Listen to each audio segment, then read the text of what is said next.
I'm Chris Martin at the Department of Communication Studies at University of Northern Iowa. I teach in the digital journalism program, and I've been there for the most part since 1995.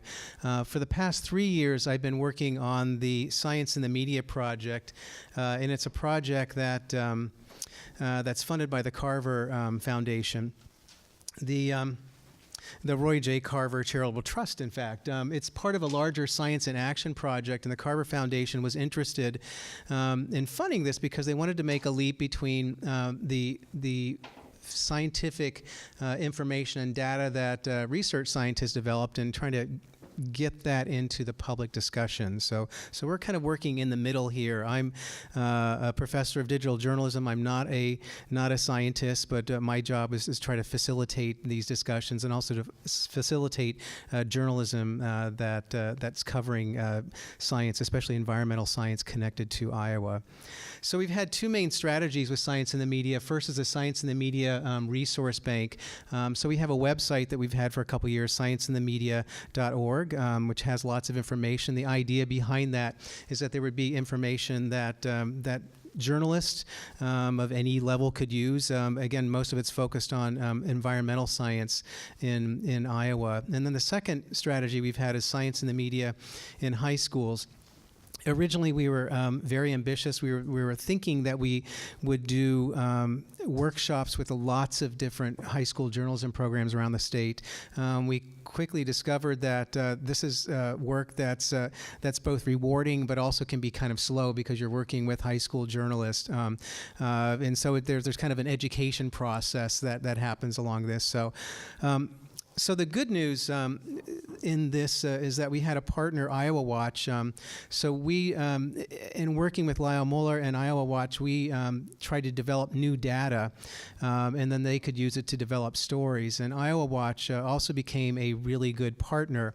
So it was our good fortune that they had already established a model for working with high school journalists in Iowa. In fact, in spring of 2016, Iowa Watch worked with 3 journalism students at Cedar Falls High School to develop an in-depth story, and you may have heard about this in the media, on the lack of consistency in how climate change is taught in Iowa schools. And that actually got picked up statewide and was really a very big story for them. The story appeared in Iowa Watch.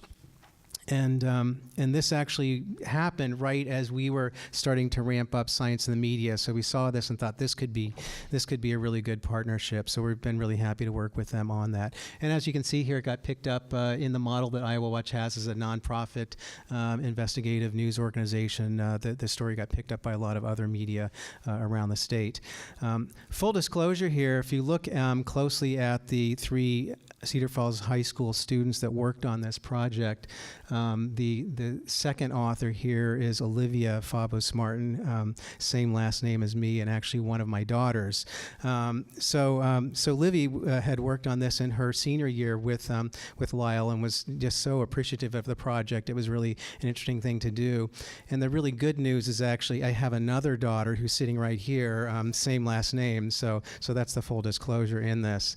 And it just happened to be, I'm a digital journalism professor. It just happened to be that I've had 2 daughters, and they both happen to be interested in journalism, despite the fact that we did not try to force them to go in that area. They just kind of picked it up.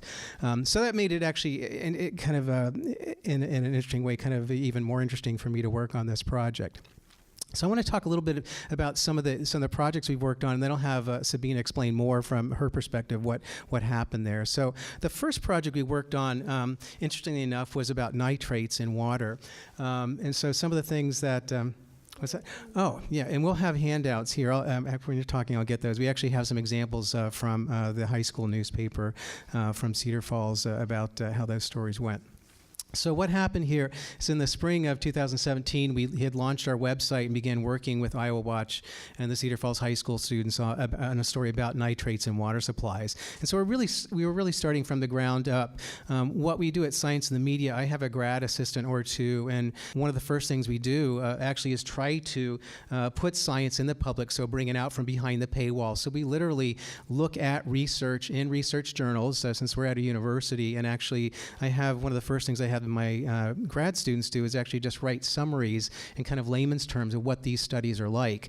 And then we put those up on our website, but it also gives us a base when we go to the high school students, say, here, this is what's happened.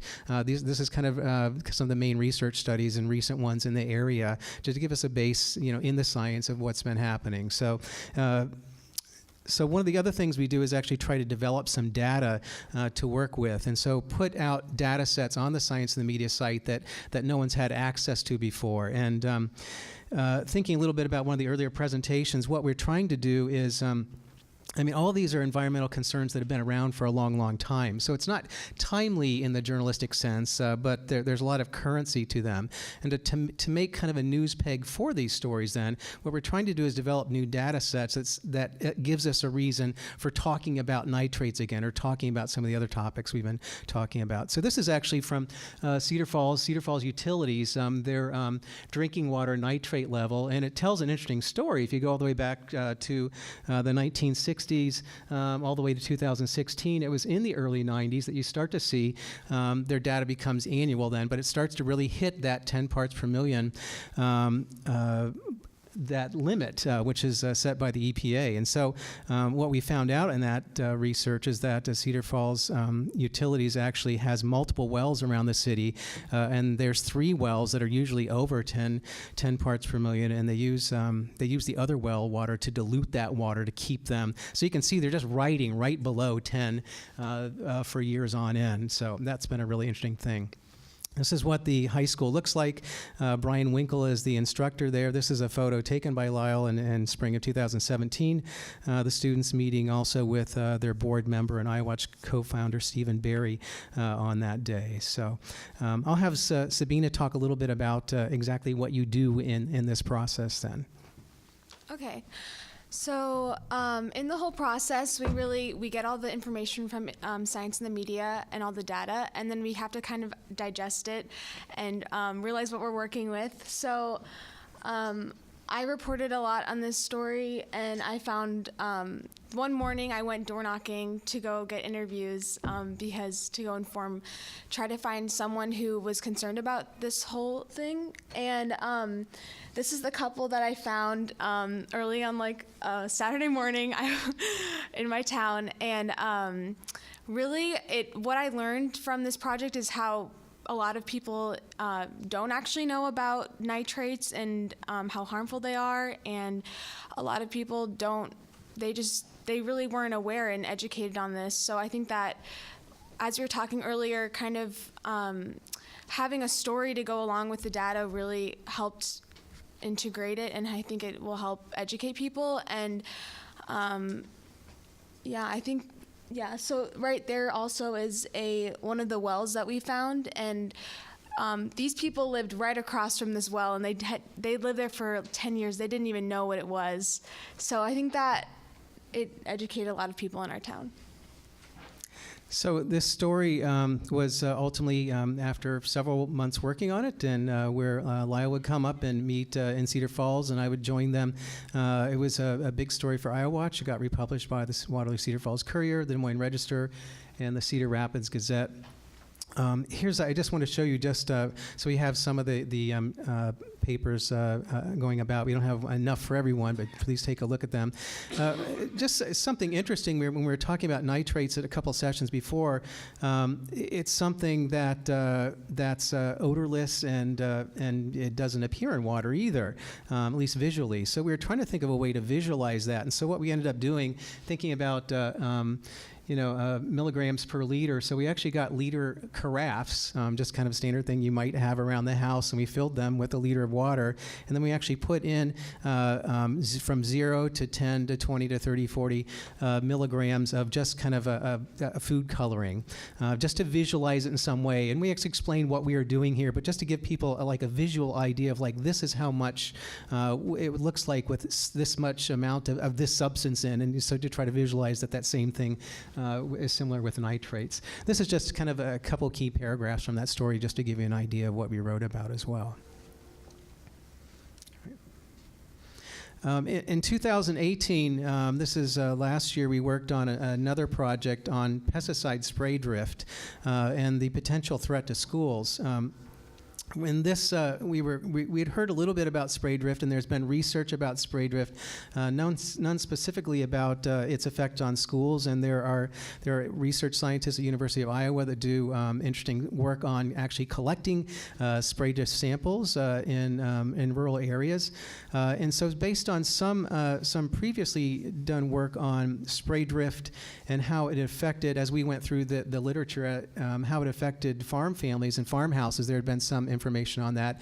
And it turns out within a certain distance away from farm fields, there were still farm families and their houses and properties that were being affected by pesticide spray drift. So we used those same measurements and applied those. Well, if this is happening to farm households, what about schools that tend to be built either adjacent to or near farm fields? And if you think about it, and as we found, and this is actually this is one of those what we found might surprise you stories. It turns out that there were that most schools in Iowa, in fact, over 90% of them are built within a certain distance of farm fields or within a certain distance of farm fields, and over 30% of them are actually right adjacent to farm fields. So what we did to help support the stories that the students would tell was build a database. That's at scienceandthemedia.org. And we went through, there's actually 333 school districts in Iowa and over 1,300 K through 12 schools, public schools. And we went through and logged every single one of those. We found out how many people work and how many students are at each one of those to try to get a sense for how many people might be affected. And then we actually, for every single one of those over 1,300 schools, went to the Google database and Google Maps and found out and actually got a picture to try to visually map that. So you can click on every single school in Iowa and find a map kind of like this. This is Waukon High School, which is built right beside croplands where presumably there would be some kind of pesticide spray. So that's the story that we worked on in 2018, and again, I'll have Sabine talk a little bit about the difficulties and challenges in doing that reporting. Okay, so this story was a lot more hard to report because I was in the group that took the legislator side of it, and we interviewed over 20 people in the Iowa legislature, and it was really hard because we had a lot of interest from the Democratic side that really were concerned and wanted to talk about this issue, but we also had to have a Republican side that actually to keep it equal. So it was really difficult to figure that out, and I learned from Lyle that we should always say that we're part of Iowa Watch, because a lot of the time as a high school reporter you get looked down upon by people in power, and so it was really difficult to kind of let people know that we knew what we were talking about. And but we found really interesting things. 413 known drift accidents reported in the state since 2010, and a lot of the legislature did not know about this. So I think it was really really good for them to know about these things, and that so we also broke it into 4 different parts: the legislator side, the health side, just the general story, and then the public. So we also had to try to link it back to our hometown as well. So that was really interesting. I also had a couple run-ins with the Farm Bureau where they did not want to talk to me at all, and they didn't treat me as like an adult. So I think that was a really big challenge to overcome, but I feel like going into the project this year, and I can train the people that are on the project as well this year, you have to overcome those things, and you just have to know your stuff so they can respect you in the same amount of way. So there were 2 Iowa Watch stories that came out of this. One was the main story: large number of Iowa public schools in range of potential pesticide spray drift. And this one was carried by a number of organizations around the state, including some broadcast organizations, and also the Midwest Center for Investigative Reporting, a group that sometimes exchanges stories with Iowa Watch. So that was a good story. And then the other side that Sabina was just talking about was looking at the policy side of the story, which says little interest in buffer zones or other new pesticide application rules in Iowa. What's interesting is I do know that there are some state legislators that were that had not. This really wasn't on their agenda. They'd not really thought about it. But especially when you and pesticide spray drift is kind of not a terribly exciting topic. But when you talk about the potential threat that it might have to school kids, and there's more than 400,000 school kids K through 12 in Iowa, then their ears kind of perk up and they think, oh, maybe we should be paying attention to this. So I do know for a fact that some are thinking about it. It's not going to happen, in the short term, but I think in the long term, that's something that is kind of on their agenda. Just a little bit from that story as well, some of the important paragraphs of that. There was a local Lincoln that Sabina had mentioned. There was a new elementary school in Cedar Falls that was opening up, and because it was opening up in kind of a new neighborhood, it is, as a lot of new neighborhoods are, right on the edge of cropland. So it's a brand new school. It's right adjacent to farm fields that also do pesticide spraying. What was interesting about that is they found out when they ever talked to the school people about that, school administrators, none of them had really it ever crossed their mind and occurred to them. What's also interesting about this is Iowa doesn't have any laws about this. There are other states, about a dozen or so other states in the U.S. that actually do have laws, not to prohibit pesticide spray drift, but to provide at least for some kind of notification. So they could have kids out there on some day and they have no idea, they could be on the playground, they have no idea that there might be pesticide sprayed. And in fact, one of the experts we talked to last year was talking about one of the, and this is actually not so much spray drift, but a case of application to fields, who talked about high school football fields are probably one of the worst possible places you could go in terms of pesticides and herbicides, things that are sprayed onto the field, and then there's puddles of it, and then players land in those puddles, and so that's another area that we didn't actually explore it so much in this study, but is a concern in terms of schools. So some of the high school journalism successes, Sabina, you want to talk about these?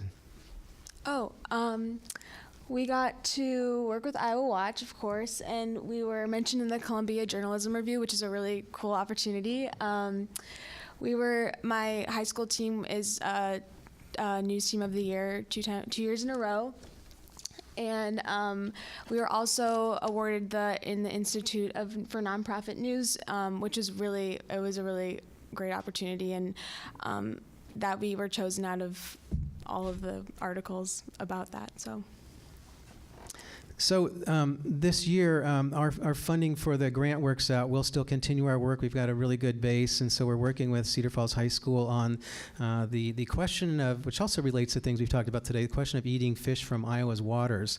So we're still kind of in the midst of it right now. With my grad students, we're working on a project of mapping all the impaired fishing waters. These are places where in Iowa and the adjacent states where there are advisories about the fish that you might catch in those places because they could be contaminated with mercury, PCBs, lead, and other things. So we're looking at, and the story idea was kind of caught in the contradiction of Iowa's DNR, which actually very much encourages people to go out and fish and talks about eating fish is good protein for your body, but then there's other things, especially the Iowa Department of Public Health says, but don't eat too much because this could be really bad for you. And also if you're a child or if you're pregnant, that could be bad. So we're kind of interested in like how those two agencies are kind of at odds a little bit.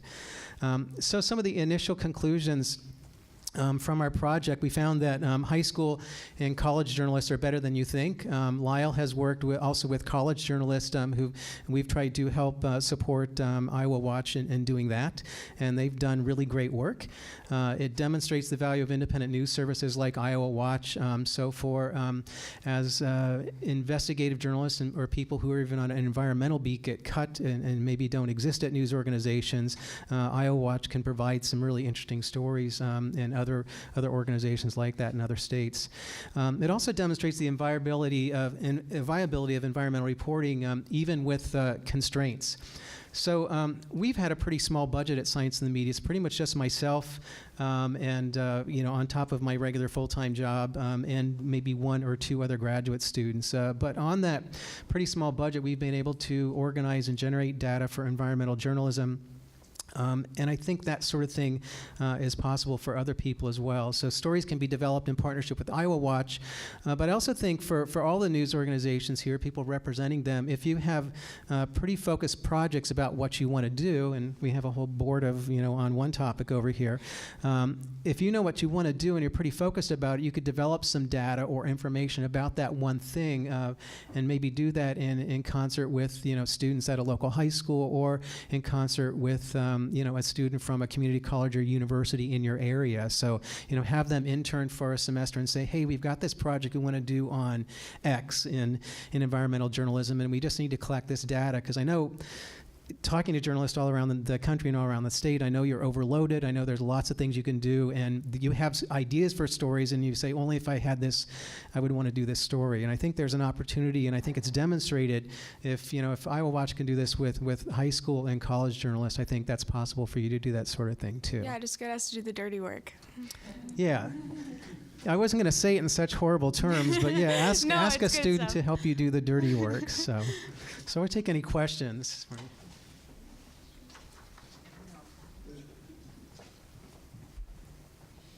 Sabine, could you talk a little more about how you overcame resistance from Farm Bureau? I need some tips.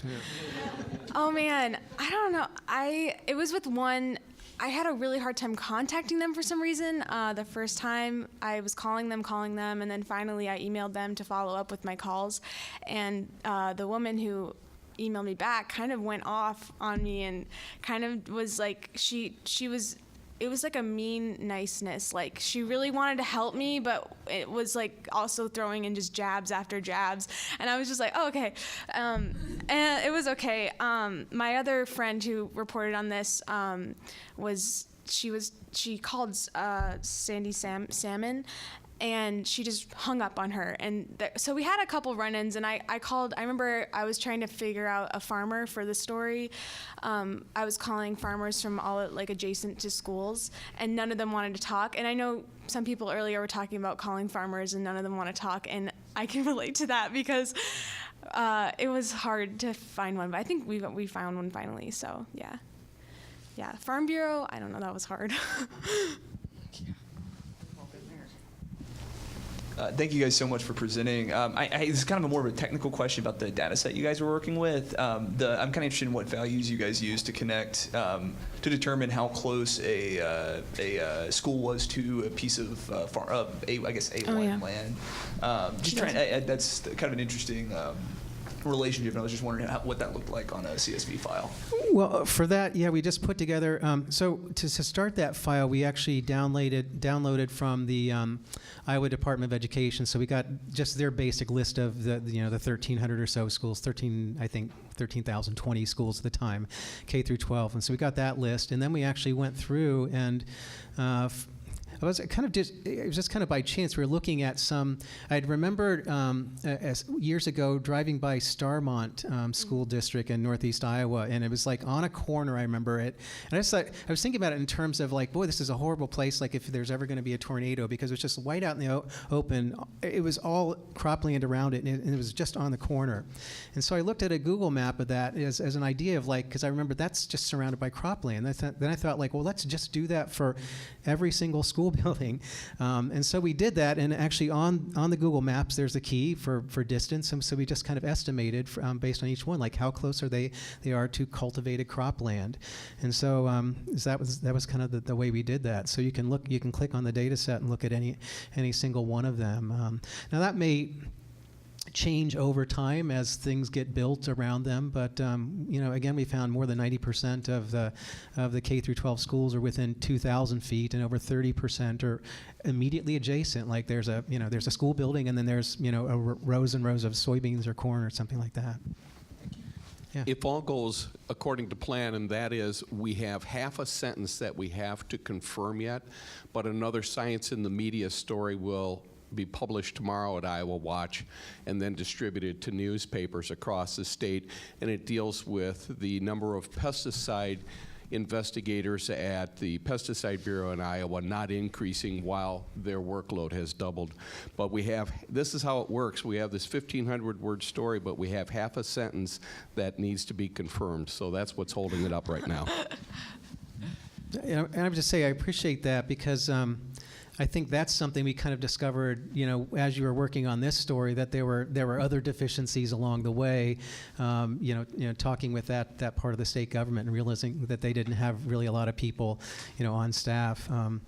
It's been difficult because if you try to get information on the number of pesticide spray incidents, I mean it's really like pulling teeth to get that out of that. They don't have that on a database. Yeah. You can go down to Des Moines, and actually look at the individual cases, but they don't have that online.